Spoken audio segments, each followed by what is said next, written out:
बिल्लू और टूथपेस्ट हैं। एक दिन गब्दू के घर। रोजाना ब्रश करने से दांत मजबूत बनते हैं। टूथपेस्ट खत्म। आज दुकानों की साप्ताहिक छुट्टी है। बिल्लू के पास जाता हूँ। गब्दू बिल्लू के पास पहुँचता है। बिल्लू, क्या थोड़ा टूथपेस्ट मेरे ब्रश पर डाल सकते हो? गब्दू, मैं आयुर्वेदिक दंत मंजन करता हूँ।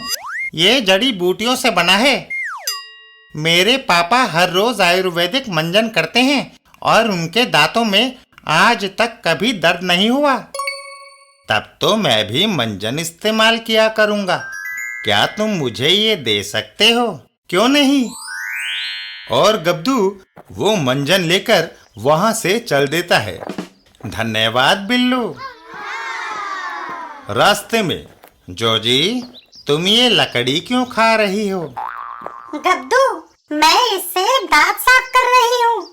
इसे दातुन कहते हैं। जोजी अपने परदादा की ओर इशारा करती है। मेरे परदादा 125 साल के हैं। वो हर रोज बबूल की दातुन करते हैं। उनका एक भी दांत नहीं टूटा। ये सुनकर गब्दू ब्रश और दंत मंजन को फेंक देता है। मैं मंजन और ब्रश फेंकता हूँ। मैं चाहता हूँ कि मेरे दांत 125 वर्ष तक सलामत रहें। इसलिए मैं बबूल की दातुन करूँगा। गब्दू बबूल के पेड़ पर चढ़ने लगता है। इस पेड़ पर कांटे बहुत चुभ रहे हैं, लेकिन कुछ पाने के लिए कष्ट तो झेलना ही पड़ता है।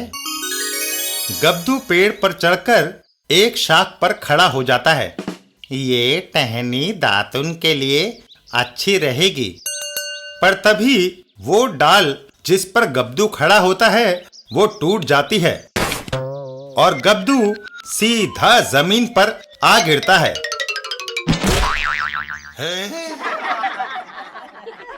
गब्दू और जोजी।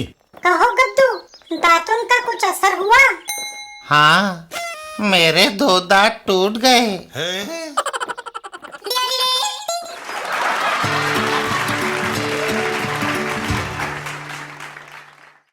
पिंकी और घड़ी साजी। एक दिन पिंकी और पिंकी के दादाजी। दादाजी, आप परेशान दिखाई दे रहे हैं। ये घड़ी रुक गई है, चल नहीं रही पिंकी। कोई कलपुर्जा जाम हो गया होगा। लाओ, मैं इसे ठीक कर देती हूँ। इतना कहकर पिंकी दादाजी के हाथ से घड़ी ले लेती है और उसे जोर जोर से झटकने लगती है। घड़ी को 2-4 झटके दो। अगर झटकों से ठीक ना हो तो इसे ऊपर उछाल दो। पिंकी घड़ी को हवा में उछाल देती है और घड़ी जमीन पर आ गिरती है। दादाजी, पिंकी, तुमने तो कमाल कर दिया। घड़ी चलने लग गई है। धन्यवाद। पिंकी दादाजी के घर से चली जाती है। तभी, मिस्टर डीआर, कहाँ जा रहे हो? घड़ी रुक गई है। इसे घड़ी सास को दिखाने जा रहा हूँ। घड़ी सास के पास जाने की क्या जरूरत है? लाओ, मैं इसे ठीक कर देता हूँ। दादाजी घड़ी को अपने हाथ में ले लेते हैं और हवा में उछाल देते हैं। इसे ऐसे उछालो, नीचे गिरते ही ये चालू हो जाएगी और घड़ी जमीन पर गिरते ही चकनाचूर हो जाती है। आए, मेरी घड़ी तोड़ दी। तुम्हें इसके पैसे भरने होंगे।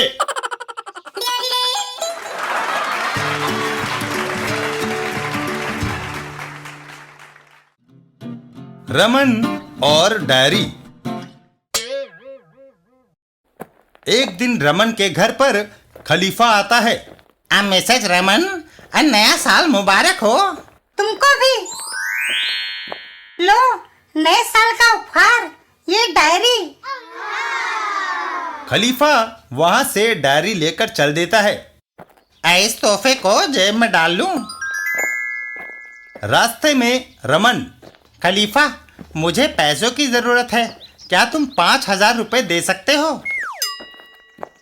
क्यों नहीं, आखिर तुम मेरे दोस्त हो रमन, तुम कितने अच्छे हो। गिन लो, अब पूरे 5,000 हैं।